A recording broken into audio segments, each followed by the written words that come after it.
What's going on? How's it going? Welcome to Submission Fishing Live. Hope everybody's doing well tonight. Got a good show for you guys tonight. We're gonna go over a couple things. We've got some cool little stories. There was and fishingbooker.com had the 12 best fishing places of 2023, the cities. So we're gonna see if California got stubbed or if we made it. See if San Diego made it on the list. And then we're gonna do kind of like a deep dive into tidal currents.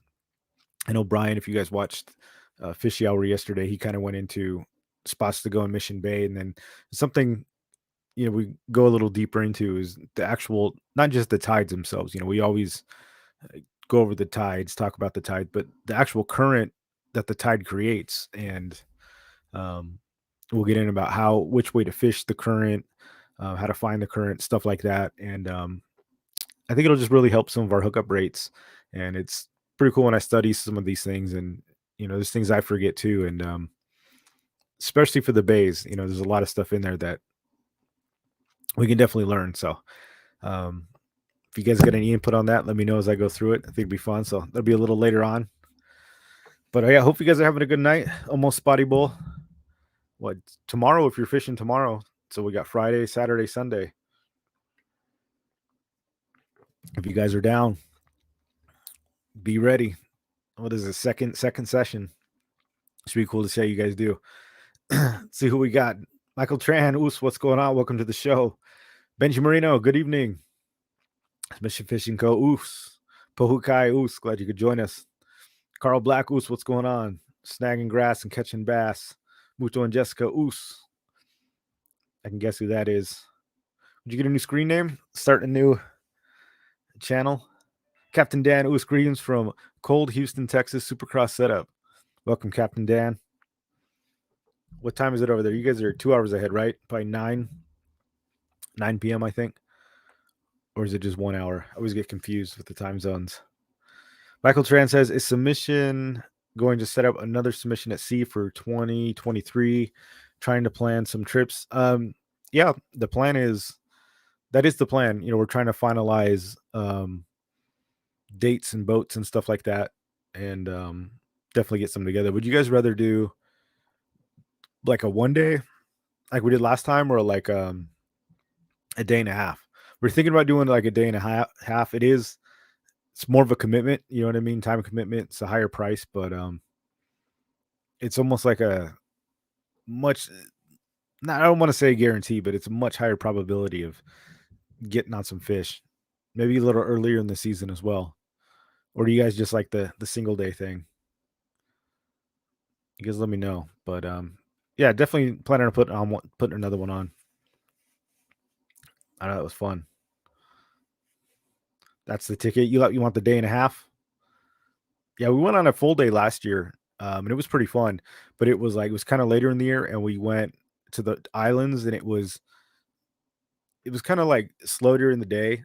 Um, and I actually pulled one up. I got a nice yellowtail, like kind of late morning, and I think we had one other yellowtail, and then it was kind of like we were just hunting for him, and then like towards the end of the day, man, it just blew up, and we found like a nice boil, and I think like 7 people hooked up on some. They were big ass yellowtail too. It was actually a lot of fun, but it wasn't like where you were just getting limits and everything like that. But even still, it was a good trip to even catch what we did. It was pretty awesome. But yeah, so you guys would be down for a day and a half. Yeah, the day and a halves are cool because it's like, man, I've never not had like good luck on a day and a half because you can go so deep. Like you go way down into Mexico and find the patties or whatever, Dorado or yellowfin. Yeah, day and a half is like more of a surefire thing for sure. It's just a little more investment to go. But I mean, I'm down for it. So yeah, we're waiting on some kind of confirmation on some captains and boats, and then once we have more details, we'll get it all kind of finalized and yeah, start selling some tickets. Should be fun. Doug Rubin, oos, welcome to the show. Oh, you did break off on one, dude. That's a heartbreaker. Yeah, a few people did. I know Salty, I think, lost one too. When they get that big, man, those yellowtail were like, um, those yellowtail were freaking no joke. They were like 30, probably like 20, 30 pounders, I think easily. 2 hours ahead of Cali. Yeah, that's what I thought. I flew into Texas last week and it was, I don't even remember. I remember checking, but I wasn't quite sure which time zone I was in. And then it's like another, yeah, then another hour to Florida. So then that makes it the 3. Yeah, they were nice grade for sure. Going up the Channel Islands to get my rockfish on with the jigs. Yeah, dude, that's fun. There's some big ass rockfish there. Bring some heavy jigs because it's deep. At least where I've fished up there has been pretty deep. I definitely bring. I wouldn't shy away from even bringing like a 400 gram. The 200s will work, but if you're going like over 400 feet, um, get some big jigs. They'll eat them, and it'd be nice to have that heavy stuff. When you book it, let me know. I may have to fly from Arizona for that after May. Yeah, it'll probably be after May. I'm thinking I'd like to do like late July, early August, something like that. I think try to get the prime time, but the boats, it's like some people reserve these things like years in advance, or like there's a lot of people that do the trips yearly, whether they're like the CHP always does like a yearly one, and other companies and stuff like they charter boats, so they know they're going to do it every year, and sometimes they're just like they're already booked out like way ahead, so it's like sometimes it's hard to get those prime spots because the repeat customers are already like on the list, like year after year. But I think we can definitely get on there. You can drive down. It's not too far. No, it's a long drive. Heck yeah, just fly into San Diego for like a day. That's definitely the way to do it. Hell yeah, Coach Worf. Oos. Shout out to Coach Worf. I had the show last week in Florida, and just shout out to the community, guys. I mean, he took the time. He hopped on Discord with me after the show, and I was just laid in my bed in the hotel room, and we're going over spots on the maps and checking out underneath bridges and stuff like that. It was pretty cool. So I really appreciate you guys, and all the help. So thank you, Coach. I didn't make it up to that one spot we looked at. I did go down to the Matanzas um, inlet, fished a little bit, but it was really cold. It was like in the 40s. But yeah, I ran out of time before I was heading up north. Unfortunately, I had to take care of a few things. But next time, we got plenty of time to get it taken care of. Need to stock up, picked up the 400 gram from shark. Okay, you might be okay then. Yeah, you probably be good with a 400 gram. All right, let's see here. What we got in the news? Yes, one thing I wanted, if you guys are doing spotty bull, remember submission fishing has a side pot for the longest spotty, and the code is OOS.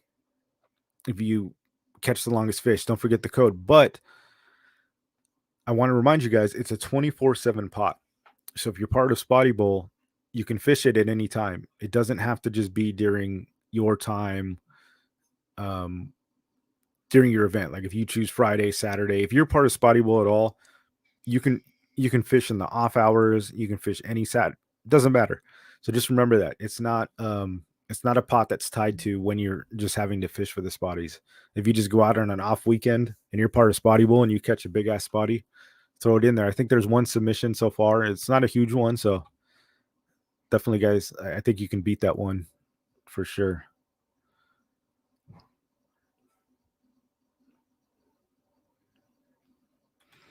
No, I didn't even check around town. It was pretty crazy. Was making it to the Bart Hall show. I think a lot of people are going, but that's actually next on my list is that the PCS. So we'll be at PCS if you guys want to join us. That's in early March. I'll be up there in like the fishing reps group. So we'll have. I think I'm not sharing a space, but I'll be next to Warbaits, and then Kevin, some of his other companies that he reps. Taipan Rods will be there, so it'll be pretty cool. And I'll have my own little 10x10 space, and I won't be selling jigs, but the wheel some of our vendors, I think Tackle Express and Island Tackle, I believe are there. So they've got big stocks, so they'll be supplied for the show. So if you come visit, I'll have everything on display, and I'll be there at least to show products and stuff. And then if you do want to buy them, they'll be at some of the other vendors down in the actual tackle shop selling them. And I don't quote me on this, but I think they're they are going to be having show special prices on that too. So if you want to stock up, go ahead and get some. Anyone going to the Del Mar Bart Hall show, sign up to renew your CCA membership. There's outside booth. We can get into the show for free. Oh, nice. Is it free when you sign up there? That's pretty awesome. Or is it all CCA members? That's good advice. And you guys definitely should sign up, because that was also on my notes for news too. Is that you're seeing a lot of things for like the 30 for 30 going around. I know we've talked about it ad nauseum. The government's trying to seize 30% of our land and water. Um, just make it basically off limits, unusable. They're just, I don't know, calling it conservation or something like that. But basically, they're not conserving anything. It's just they're kind of just blocking it off, and nobody can get use for it. We've already got a percentage of the waters taken up by the MLPAs, which are already off limit zones, and then they're trying to take more. So join the CCA. They're a conservation society that I'm a part of. I know Kevin Nakata, you see him on here, Captain Dan, he's on board. And really what they do is just fight for the fishing rights. So here in California, it's very important to join something like that. I got the sticker right here. So they helped kind of lock those things down. They've done a lot of great stuff in the past, helping with the CARB, like the emissions thing with the boats, commercial boats that was going down. They fought hard for that, I know, and got a pretty big win. The year license they fought for. So a lot of good things, guys. And we need people fighting for us on the fishing end. So, and the 30 for 32, even if I know everybody here is pretty much into fishing, but even if you know anybody that like they hike, mountain bike, it doesn't just affect fishermen. Like I said, hikers, mountain bikers, you guys like off-roading. If it's all any of those extracurricular activities happen on this land that they're taking over, it's going to be shut down. So it's not camping, RVs. It's not just a fishing thing. So I mean, spread the word to everybody. I mean, the more people, more eyes we can get on this. I think a lot of people are just, we look at it from a fishing perspective, but a lot of people haven't heard about it, and they're into the outdoors and into the nature stuff like camping and hiking, but I think they see something like this and think it's good, like, oh, the land is being preserved, but I don't think they understand that it's going to affect them as well, and they're going to be out of luck when they try to go and access some of this land. So, a lot of it isn't really known. So get on the CCA, and yeah, if you're going to Bart Hall, definitely sign up and get in for free. That's a good deal right there. And the membership's like 30 something bucks a year, guys. It's totally worth it. And if you can get in the show for free, and that's a deal right there. Snagging grass and catching bass. He's a member. We do got a lot of members in here. I'm doing the Bart Hall SD and PCS because it's gonna be huge. Yeah, dude, it's gonna be fun. I'm excited to see a lot of you guys there. I don't know what to expect. It's like my first big trade show. It's a lot of days, dude. I'm already looking at it like, oh man, that's freaking brutal. Somebody's got to do it. If anybody wants to help with the booth, let me know. I'll pay you in jigs. I'll pay you in lunch. Let's see here. So we're gonna go through the list real quick. This was just something that was fun that had come up. Let me share my screen here.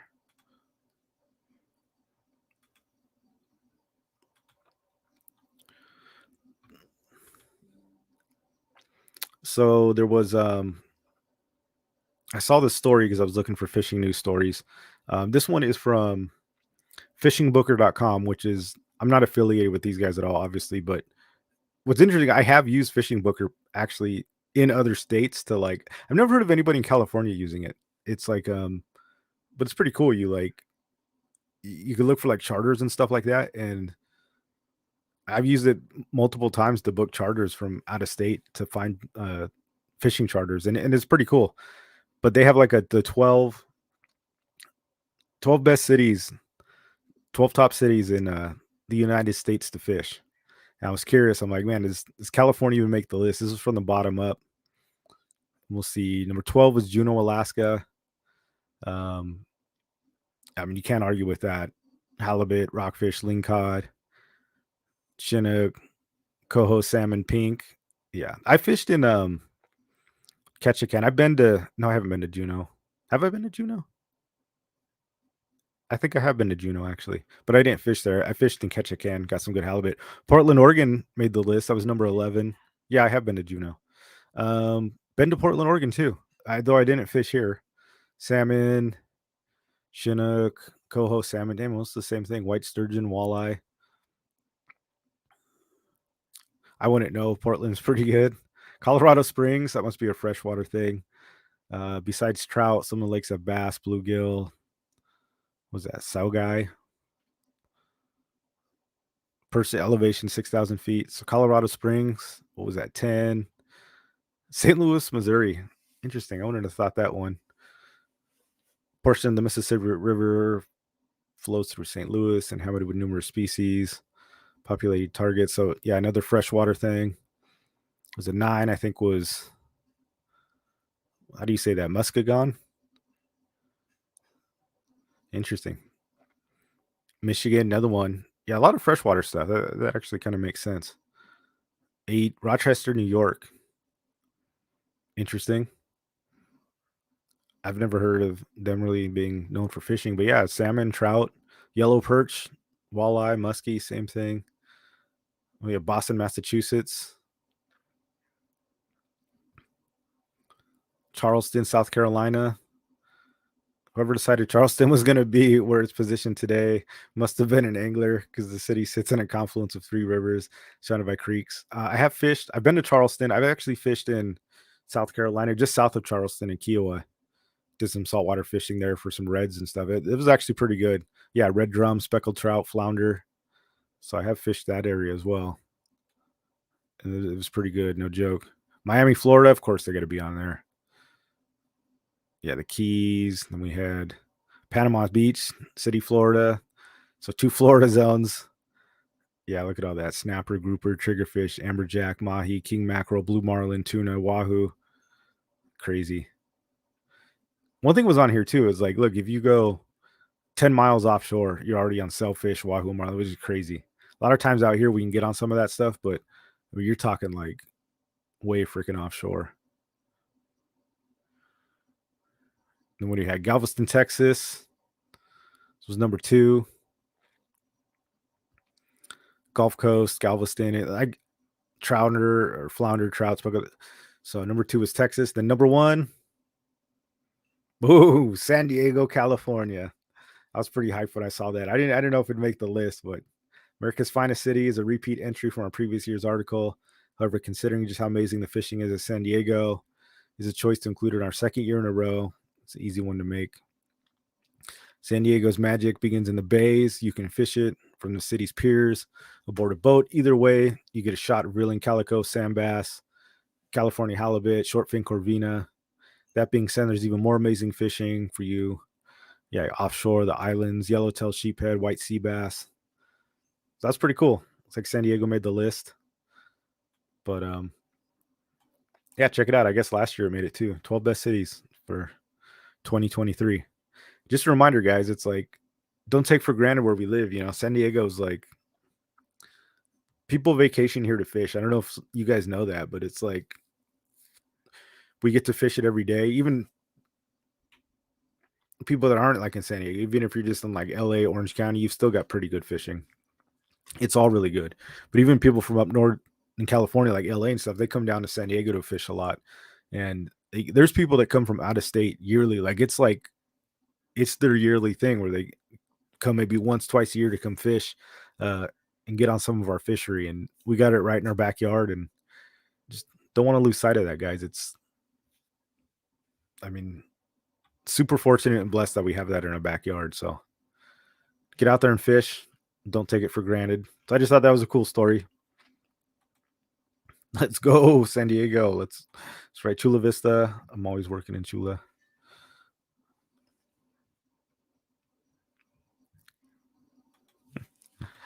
Dave Rage. I use fish. Oh yeah, I use fish booker. So did I. Fish booker in Florida. It was perfect. I'm using it again when I go to Costa Rica. Yeah, it's really good. I've never really heard of anybody using it out here. Um, I don't know if because we don't have. I don't know if it's different laws with charters and stuff. Because I know here you have to be. I know I talked about this a little bit like last week. You have to be, I think, part of a landing technically to even charter your boat legally. Um, or other states, it doesn't really matter. But yeah, fishing booker is cool. Wherever you are, like if you guys want to fish somewhere and you're in a different state real quick, just check it out. You find somebody with a boat and you just pay them and you hop on their boat and they guide you around. It's pretty cool. It's fun stuff. Yeah. Yep. So I just thought that was pretty cool. Fun little story.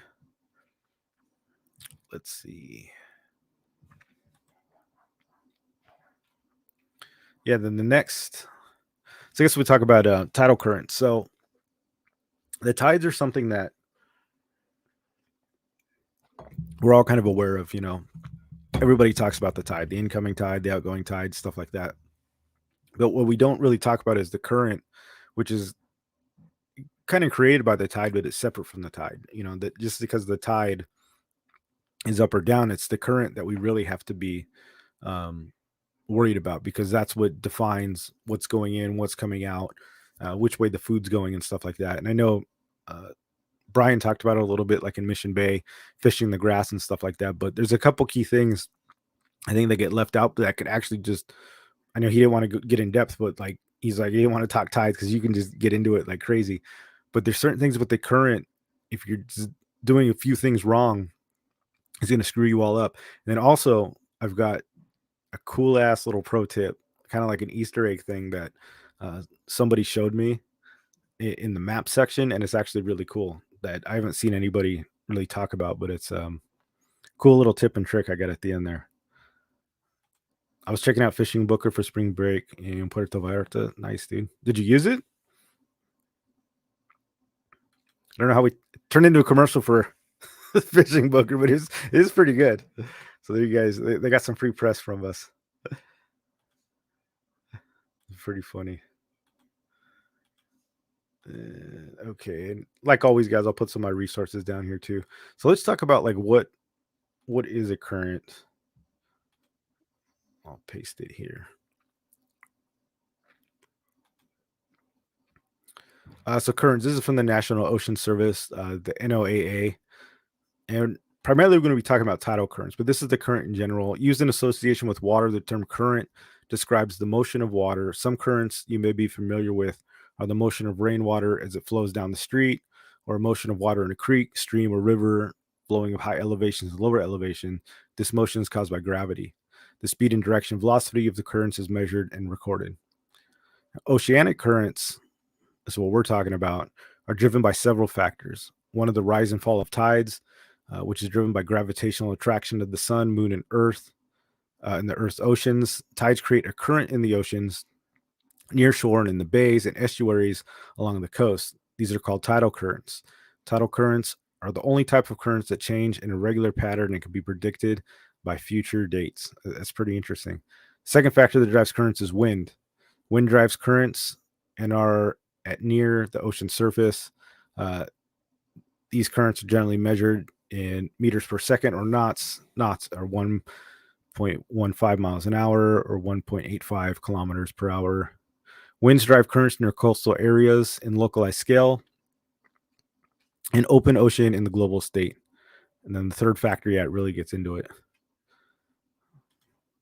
So if we look up the tidal currents, and this is most of what we're talking about, the tidal currents in conjunction with the rise and fall of the tide. And that's pretty much what we're all familiar with, right? The tides rising and falling. The vertical motion of the tide near the shore currents move the water horizontally, creating currents. When the tidal current moves towards the land, away from the sea, it floods. So when it moves towards the sea, away from the land, it ebbs. The tidal currents ebb and flood. I wonder if that's where the term ebb and flow come from. So it's ebb and flood is really like the terminology. The opposite direction is called rectilinear or reversing currents. Rectilinear tides, currents, which are typically found in coastal rivers and estuaries, experience slack water. So that's what we call slack tide. Is a period of no velocity as they move from the ebbing and flooding stage, and vice versa. After a brief slack period, which can range from seconds to minutes, and generally coincides with the high tide and low tide. So we're all pretty familiar with that stuff. And here's a kind of a diagram with the incoming tide and outgoing tide. What I like here is the current actually represents it's the little plant there going in and out. That's what's going to be important here. And I'll put this in the chat too, just so you guys have some of these resources.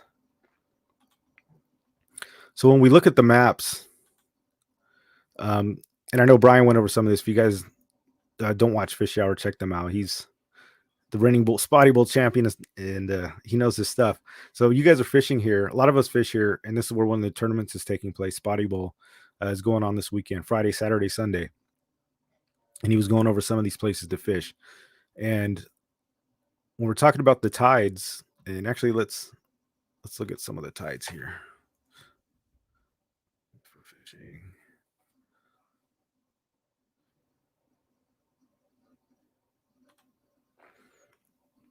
I could actually look this up. San Diego. And I think we go. Oh yeah, let's go to Saturday as well. Actually, let's look at today.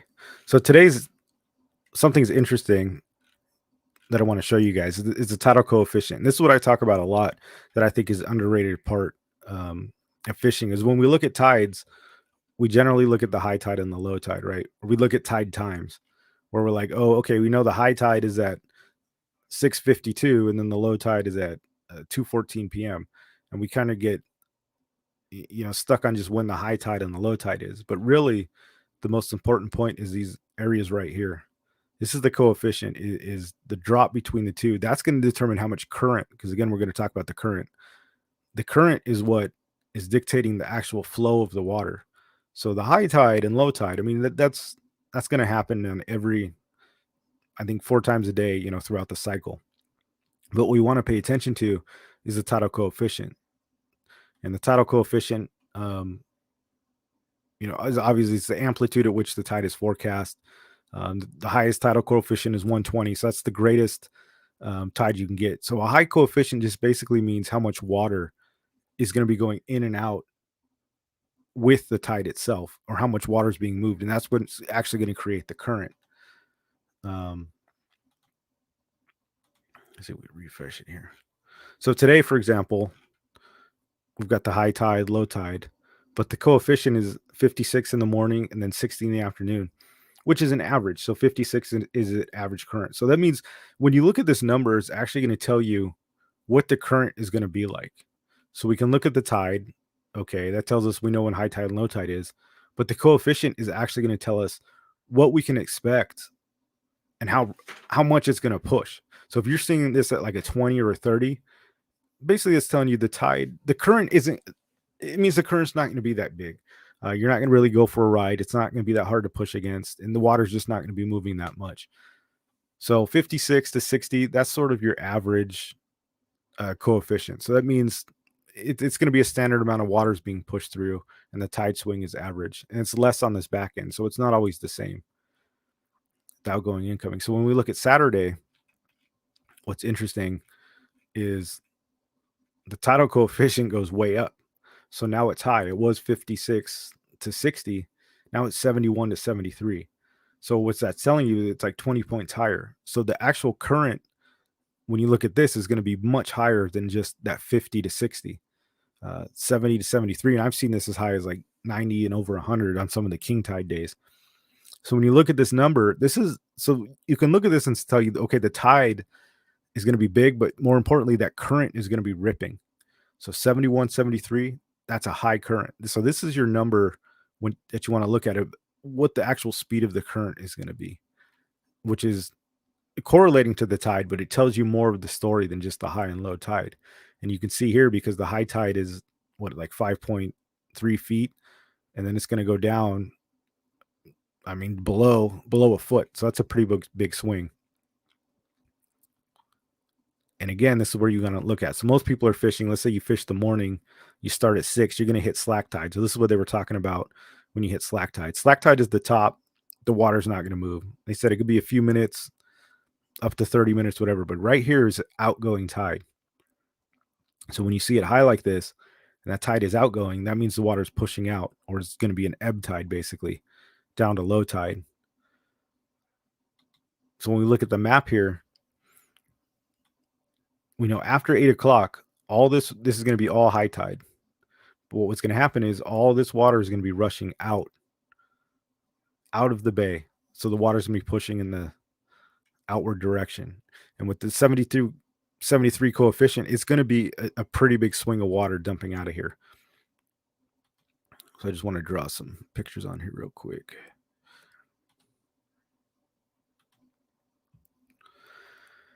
So this is one of the things that is like pretty obvious, but a lot of people, or sometimes even I forget or I don't think about, and it's something you have to understand when you're dealing with the current itself, and not really with the tide, but dealing with the current.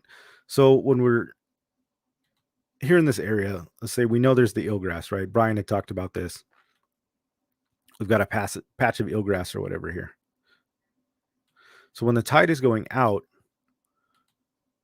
we know that the wind is going this way. Or not the wind, I'm sorry, the tide. The tide is going outwards, out of the bay.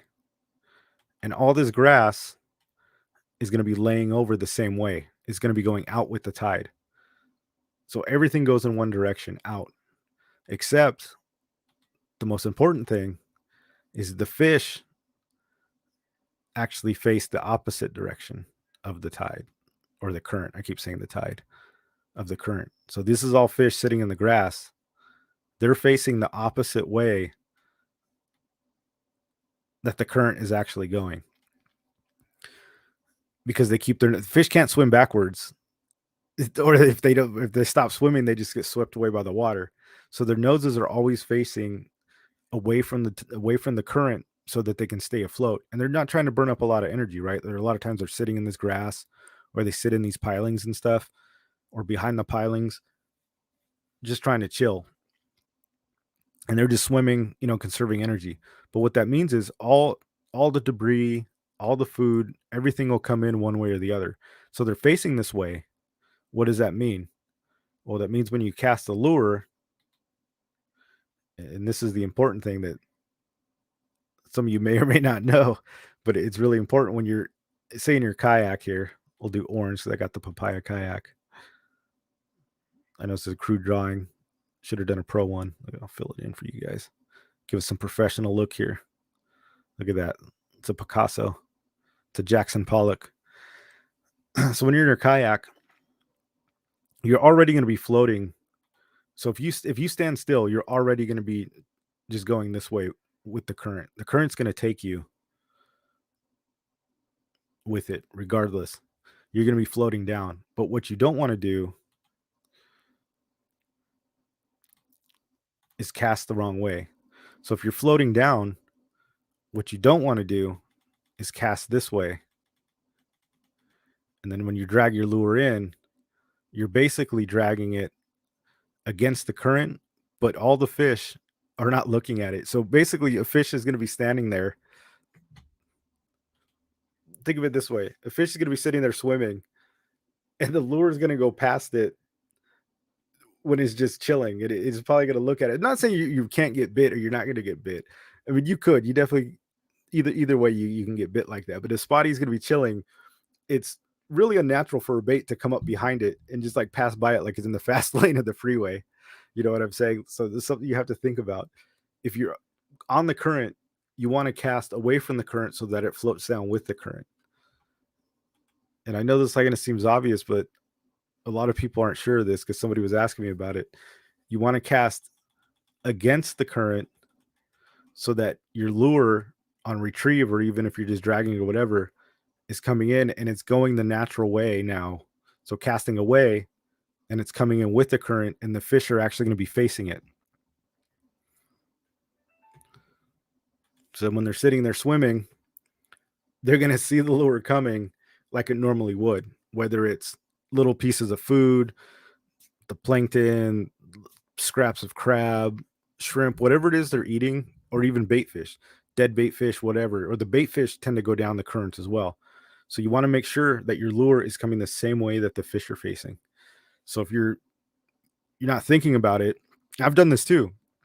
I'm floating one way, and for some reason I'm not thinking, and I'm just like, I'm casting it with the way that I'm going, and it's like I'm not catching any bites, and I'm like, I just kind of spaced out because I've been casting away from the current. So remember, guys, cast into the current in order to catch the fish in the way that they're facing. Unless it's different species, you know what I'm saying? Like halibut, don't really matter because they're not really fighting the current. They're buried in the dirt. Their eyes are on the top of their head. They'll swim any way they can to get the food, but even still, they're looking for the natural direction that it's coming down. So try to keep your presentation as natural as possible. Tides look good this weekend. Salty Dangler, what's going on? Yeah, tides are pretty good for this weekend. Not too bad, but it's a good dip on the tide too. Definitely. Yeah, the current is no joke. Yeah, coach knows. Even from shore fishing, right? If you want to check it out and you're not sure which way it's going, just cast a jig out and let it sit for a minute, and it'll take it one way or the other, and then you can find it, and then you're going to want to cast against it so that way it rolls with it as you retrieve.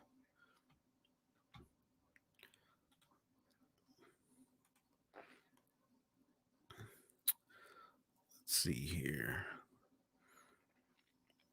Just checking my notes. I had a lot of notes on this thing. Yeah, the fish with the nose in the current. Yeah, they can't stop. So one of the things I wanted to show you guys was the one thing that can be deceptive too. And the other thing that we got to look at is the wind. So let's say Saturday, we know that the wind is going out, or I'm sorry, the current's going out in Mission Bay, right? But what's interesting is when we look at it here in the same zone, we know the current's going out this way, right? It's going to go out here, go out the jetty. But as we move the wind, let's go to Saturday, say after like 8 a.m., 1 p.m. or whatever, the wind is going the opposite way that the current's going. And this is something that can be deceptive and it can get you. So the current is more pronounced when you're in these bays and estuaries because the water's rushing out and it's more pronounced. When you're out in sea, it's not as important.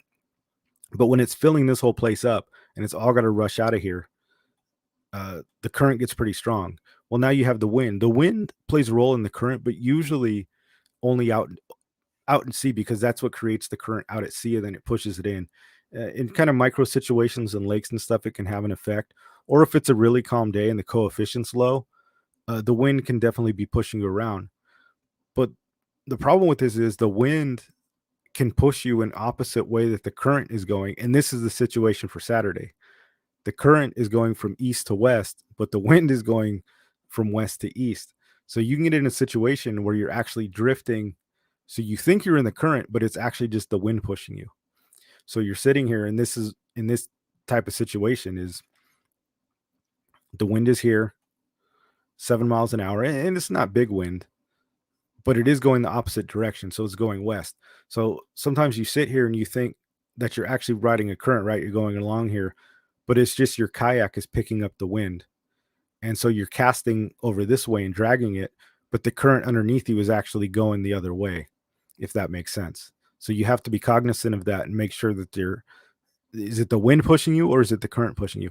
In this situation, the coefficient's so high, the current I think is going to take you because it's a lot. 7 miles an hour isn't that big of a deal, and a 73 coefficient, the current's probably going to be pushing you out. It should be stronger than the wind, but you do get in situations where the wind is pushing you stronger than the actual current is, and it gives you a false sense. Now, the good thing about this is, in this situation, for example, when you look at both, you're actually casting with the wind, which is nice. So we want to cast from west to east anyways. And when you're with the wind, you should be able to bomb whatever, your A-rig, jigs, whatever it is, you can just send them out here. And you're not in a situation where sometimes the wind is different and it's the other way, then you're having to cast into the wind. I mean, that's a crappy situation. So just keep that in mind as well. Always look at your wind, see which way your wind's coming, and then find which way your current's going. Same thing in the docks too, because the current a lot of times isn't, or the wind, I'm sorry, the wind is usually a lot better in the docks, and the current tends to be a lot more true because they add jetties and stuff like this are designed to actually break the wind because people live in these docks and stuff like that. A lot of people live in these boats. So they build these things purposefully to help temper the wind. So you actually feel the current a lot better here. Remember, just stay with it. So if you're fishing the docks, for example, and the current is going out, say you want to fish all these end pilings, just ride the current is usually the easiest way. Put your fins up or just let it sit. Just let your boat rest. And if it's just floating up this way, well, that's the way I want to hit it. I'm going to hit a piling in front here. I'm going to hit a piling in front here. And don't fight the current. If you find you're drifting this way, don't try to paddle up and fight this thing. Just paddle down here and just let the current take you and fish along with the current. You'll be able to find a way and that is going to take you, and just let it take you. Don't fight it. Don't resist it, because then you're just not going in a natural place. And make sure when you're throwing here, let me switch here to the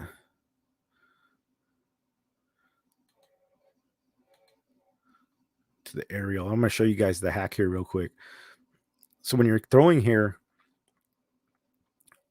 and you're going backwards, don't throw in front of the piling and then drift behind it, because you're going to lose your line. You got to make sure that you're ahead of it. This is for jig fishing. If you're doing slow pitch jigs, make sure that you're casting way ahead of the piling is before you drift across it. You don't want to drift across the line in the piling, because you're just going to screw yourself.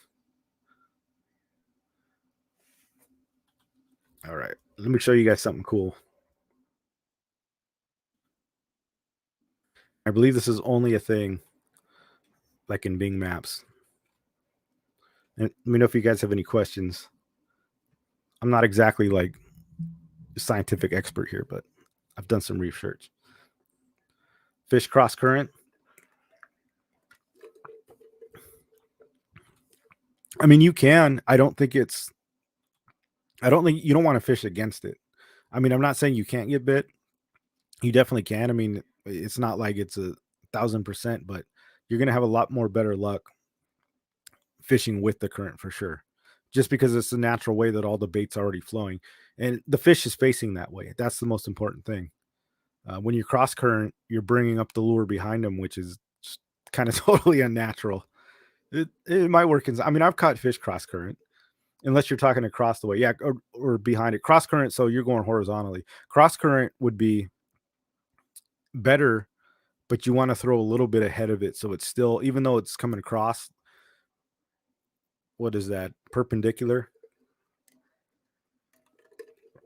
you're still going to cross it in front of the fish. So cross isn't so bad, because there's still going to be a section, as long as you found the fish, they should still be looking at it coming across. You just don't want it to be behind them coming up, if that makes sense. Judy Rodriguez, Oos, welcome to the show. I'm new to freshwater fishing. This is a very informative video that I've been looking for. Oh, no problem, man.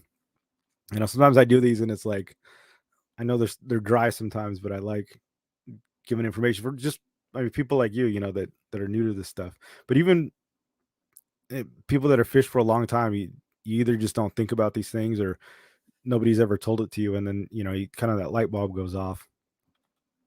Yeah, it is. It's not too much to remember. You just got to look at the two sources. Just look at tides for fishing, and really just let the lure go and see which way it's going, and then cast into it and let it fall that way. That's really the easiest thing.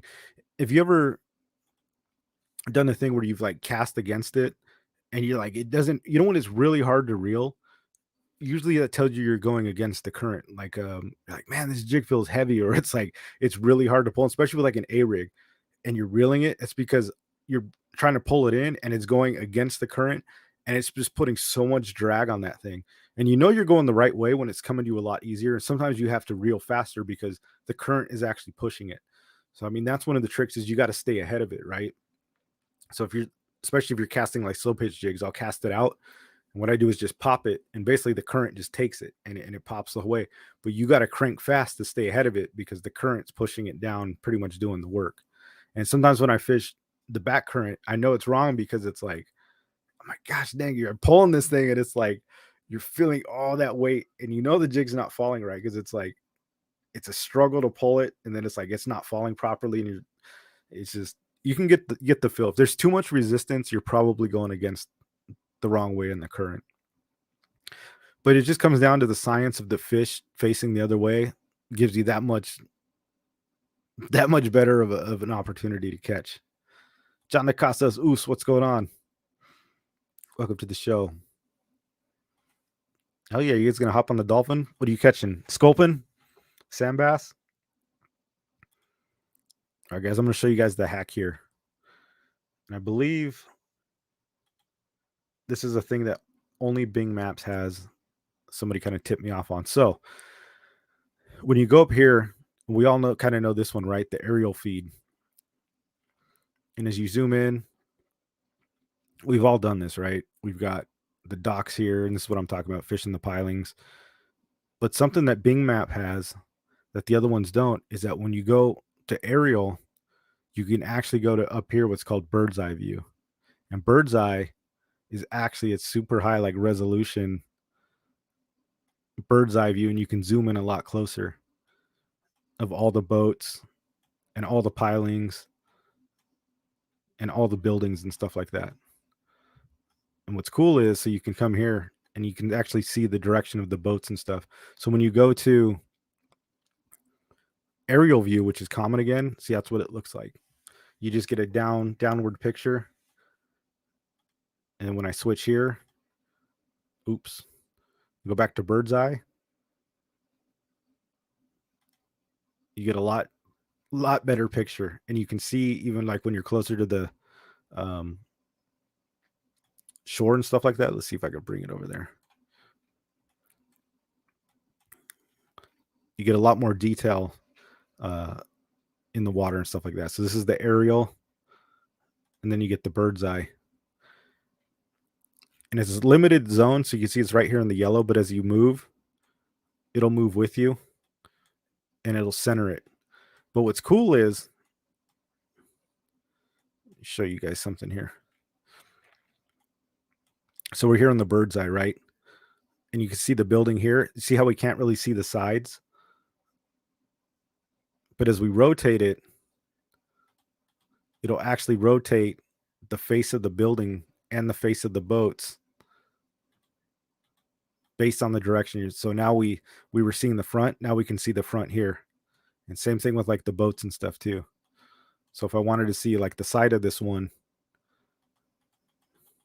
see how it'll rotate the boat for you. So it'll actually do the image on the backside. And as you rotate again, it'll show you the front side. So it's almost like a 3D version of the map. So when you see it here, and then you see the aerial, like there's basically no comparison. And I saw this on somebody was talking about this on another like a fishing thing. And I'd never heard about it. And I was like, what are they talking about? The Bing, they kept talking about like the Bing's bird eye. And this is San Diego, hit the bird eye view. I mean, look at that. It's like night and day. Like, look at this.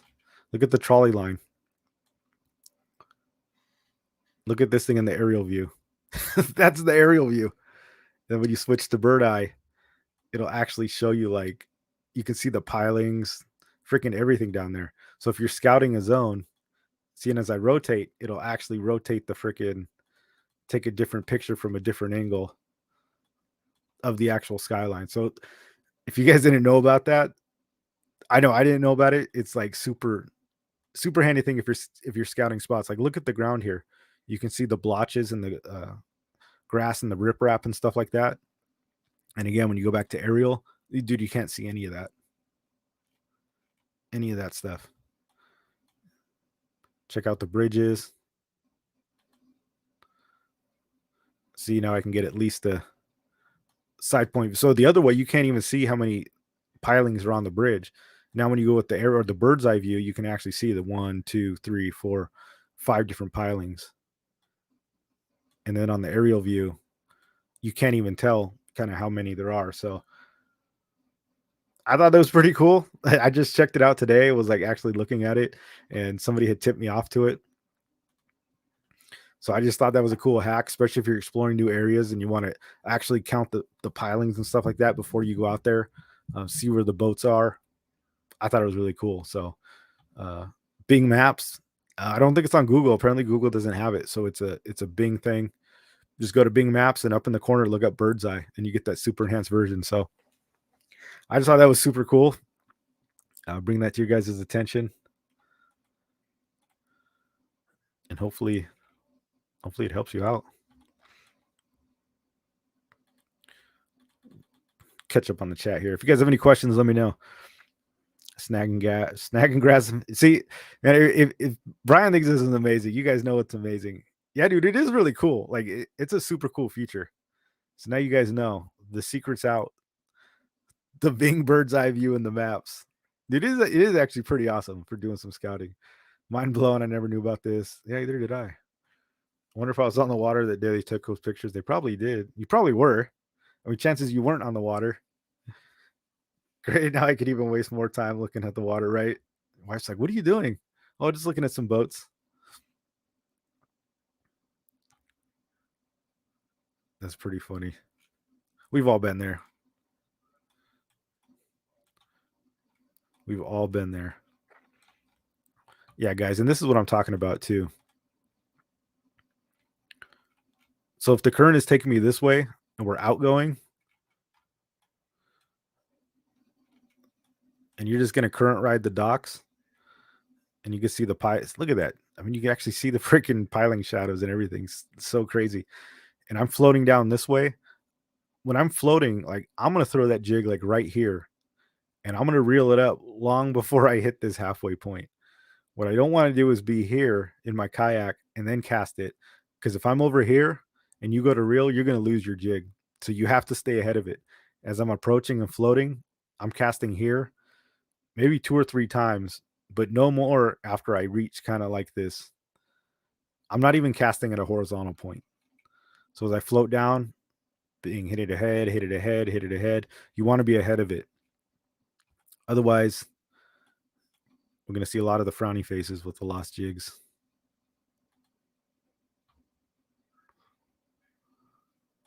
Google Maps is the key valley. Have you tried this, coach? I'm curious in the Imperial Valley, see if it's any different. And you can like adjust I didn't even go into that. You can like adjust the angle like up and down and like really get in there. It's pretty sick. I don't know how they did it.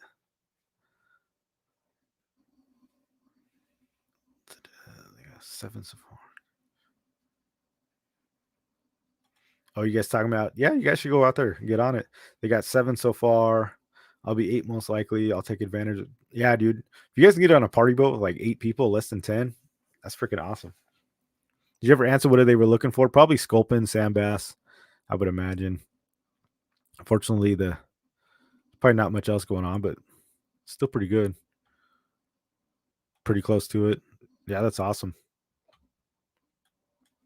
Yeah, no, Google had some other thing which was pretty cool that they were talking about as well. It's like each one has their own little proprietary thing. There's like I guess a different map on the MacBook. Or you were telling me that too, right? Like the maps were different based on like every browser you use or something like that. Like it's different on iPad and then it's different on Windows. That's crazy. Super weird. Like I never freaking knew that.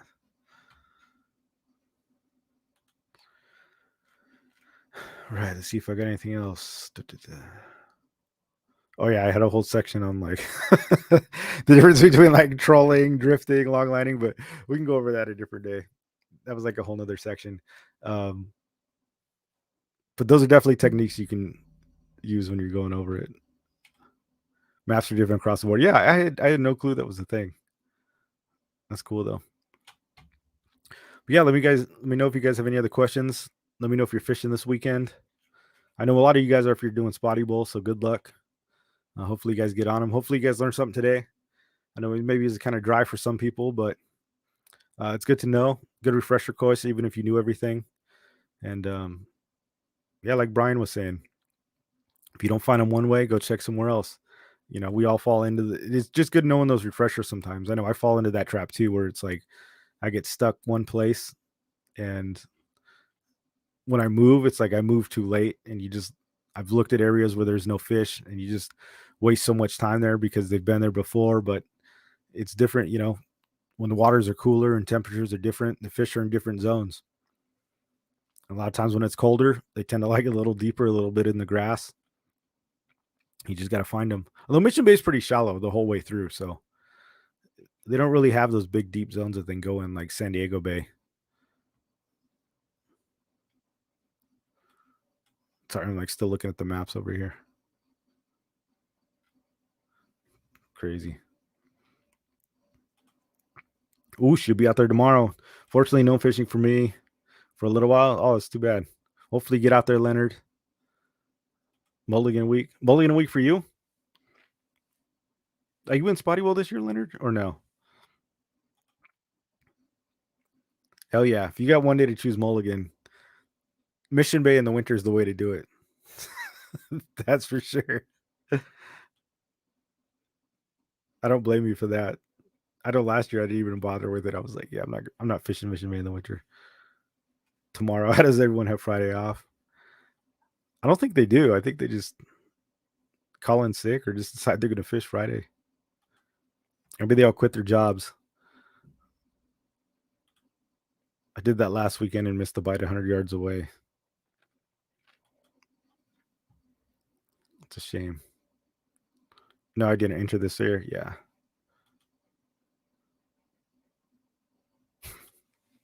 That's pretty funny. I'll take a mulligan and go buy some tackle gear. Yeah, there you go. I'm just saying, if there's one time to take a mulligan, Mission Bay in the winter is not a bad time to take it. But you might as well work for it because you might go there and just hit the jackpot, and then you have an off day somewhere else, where you think you're really strong in one zone and then it's bad and you kind of wasted your mulligan. But yeah, we'll see. I've been hearing the reports. I know a lot of people have been fishing out there, haven't been doing too well in the last couple of days. A lot of people have been like free fishing or just fishing in general. I know it's been pretty rough. So even if you guys go fish Mission Bay this weekend, if you don't kill it, dude, don't worry about it. It can be a bitch. Mission Bay is like one of those places like when the bites shut off, it's so hard to get them, so hard to find them, and even when you do find them, getting them to bite, it's crazy. Yeah, I've had good days there too. It's just you just never know.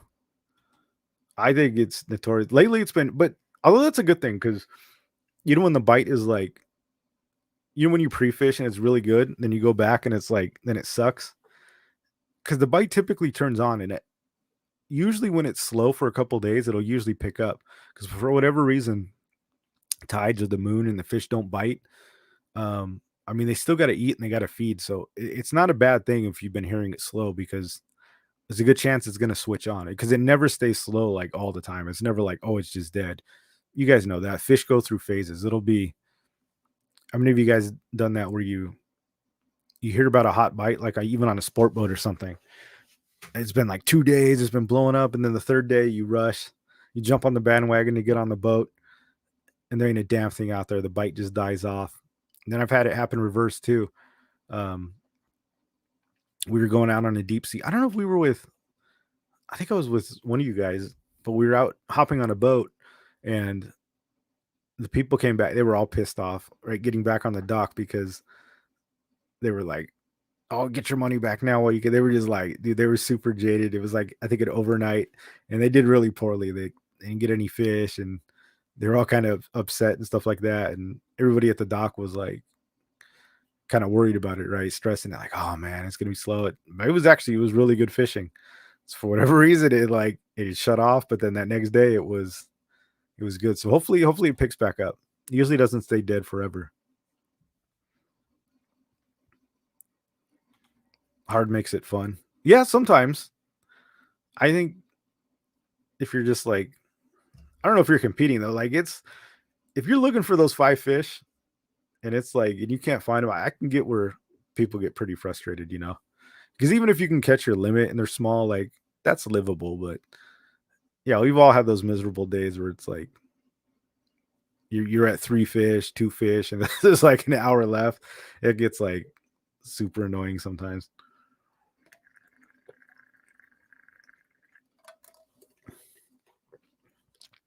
Stoked for Life Foundation, yo homie, just picked up some of your jigs. I'm gonna go to Panama next week. Looking forward to trying them. Hell yeah! Thanks for grabbing some jigs, dude. Hopefully they work for you. Let's pitch them out, man. Slay it. bigger fish available. The luck of the draw. Yeah, man. We I've said that before. Like nobody's got fishing figured out. 'Cause if we did, we'd all be millionaires. We'd all be raking it in with their predictions or winning the $100,000 trophies all the time. But it is what it is. But that's what makes it fun, because you just don't know. The rough days are what make the good days better, right? If you went out, that is a true thing. If you went out and just caught fish like all the time, it would get boring. I honestly believe that. Like if you just went out and slayed every time, you go out, but when you have those days where it's just like every cast or jumping in the boat are so memorable, those are the days that you always chase. And then you have normal days, or you have days where you catch some fish, or you have skunk days.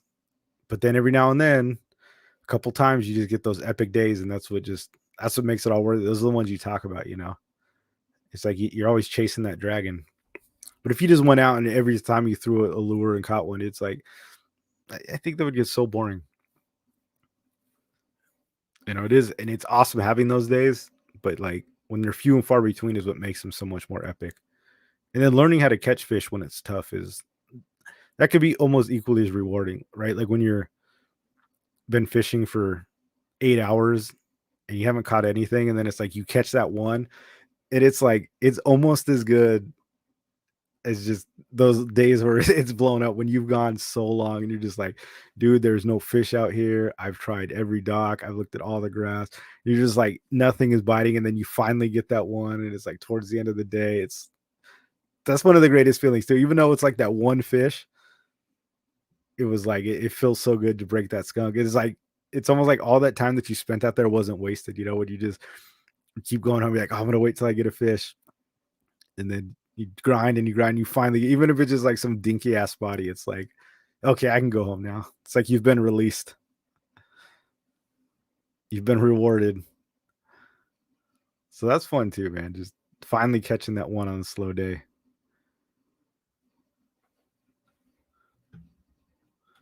Yeah, 100%. I do agree with that. I do agree with that. The hard days, yeah, the challenge is like there's something to that. That's what does make it enjoyable. And I think that's what's the hardest thing about getting people into fishing. I think though is like sometimes they go out and they don't catch anything, and then they think it's like I think it sucks or it's boring. Like whenever I take new people fishing, I always wait. Like there are always people like, oh, I want to go fishing with you. I'm like, okay, but I never like take them during the winter or hop on a boat. Like, oh yeah, it's like oh we'll go like let's go in July, or let's just get them a taste of like that catching those good fish and having that good bite, because then they enjoy it and they see the stoke and they realize what it's all about. And then even when they go back and like don't have such a good time, they remember like that first time where it was like totally awesome. And once they know it can happen, it's like they keep coming back. But I think one of the worst things you can do is you take somebody out and it's just like it's dead, and they don't understand when you're just like, oh dude, it can turn on, it can turn on. They're just kind of like, yeah, whatever, this is boring, let's get out of here. It's like with kids, right? I think you got to kind of take them out when it's like when it's good. They're not the diehards, I guess. I just noticed your cup match. Oh yeah, dude. Benji Moreno's wife made this for me.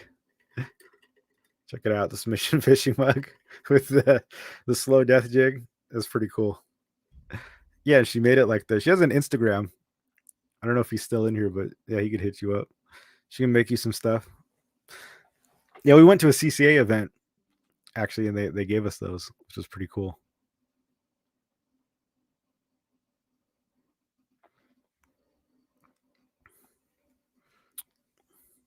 I'm getting some. We'll wrap it up here in a minute, guys.